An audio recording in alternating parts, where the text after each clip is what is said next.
നമസ്കാരം. ഗുസ്തി ഫെഡറേഷന്റെ പുതിയ ഭരണ സമിതിയെ സസ്പെൻഡ് ചെയ്തുകൊണ്ട് ഉത്തരവിറക്കിയിരിക്കുകയാണ് കേന്ദ്ര കായിക മന്ത്രാലയം. ഗുസ്തി താരങ്ങളുടെ പ്രതിഷേധം ശക്തമാകുന്നതിനിടയിലാണ് കേന്ദ്ര സർക്കാരിന്റെ ഭാഗത്തു നിന്നും ഇത്തരത്തിലുള്ള ഒരു നീക്കം ഉണ്ടായിരിക്കുന്നത്. ഫെഡറേഷന്റെ പുതിയ ഭരണ സമിതിയെ കഴിഞ്ഞ ദിവസമാണ് തെരഞ്ഞെടുത്തത്. നമുക്കറിയാം, മുൻപ് ഫെഡറേഷന്റെ അധ്യക്ഷനായിരുന്ന ബ്രിജ്ഭൂഷൺ ശരൺ സിംഗിന്റെ അനുയായിയായ സഞ്ജയ് സിംഗിനെ ആയിരുന്നു പ്രസിഡന്റ് സ്ഥാനത്തേക്ക് തെരഞ്ഞെടുത്തത്. ലൈംഗിക ആരോപണത്തിൽ ഉൾപ്പെടെ പഴികേട്ട ബ്രിജ്ഭൂഷൺ ശരൺ സിംഗിന്റെ അനുയായി തന്നെ വീണ്ടും അധികാരത്തിൽ എത്തുന്നതിനെതിരെ വ്യാപകമായ പ്രതിഷേധം ഗുസ്തി താരങ്ങളുടെ ഭാഗത്ത് ഉണ്ടായിരുന്നു.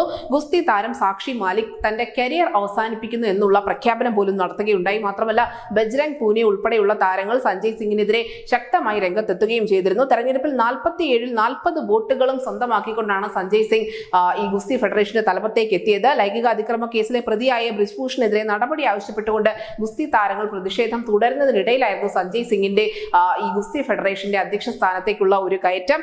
സാക്ഷി മാലിക്കിന്റെ വിരമിക്കൽ പ്രഖ്യാപനത്തിന് തൊട്ടു പിന്നാലെ തന്നെ ബജ്രംഗ് പൂനിയ, വീരേന്ദർ സിംഗ് തുടങ്ങിയ ഗുസ്തി താരങ്ങളും തങ്ങൾക്ക് ലഭിച്ച പത്മശ്രീ തിരികെ നൽകുന്നു എന്നതടക്കമുള്ള പ്രഖ്യാപനങ്ങൾ നടത്തിയിരുന്നു. അതിനിടയിലാണ് കേന്ദ്രത്തിന്റെ ഭാഗത്തു നിന്നും നിർണായകമായ ഒരു നടപടി ഉണ്ടായിരിക്കുന്നത്. പുതിയ ഭരണസമിതിയെ, പുതിയ പാനലിനെ സസ്പെൻഡ് ചെയ്തുകൊണ്ടുള്ള ഉത്തരവിറക്കിയിരിക്കുന്നത്. News desk Malayalam.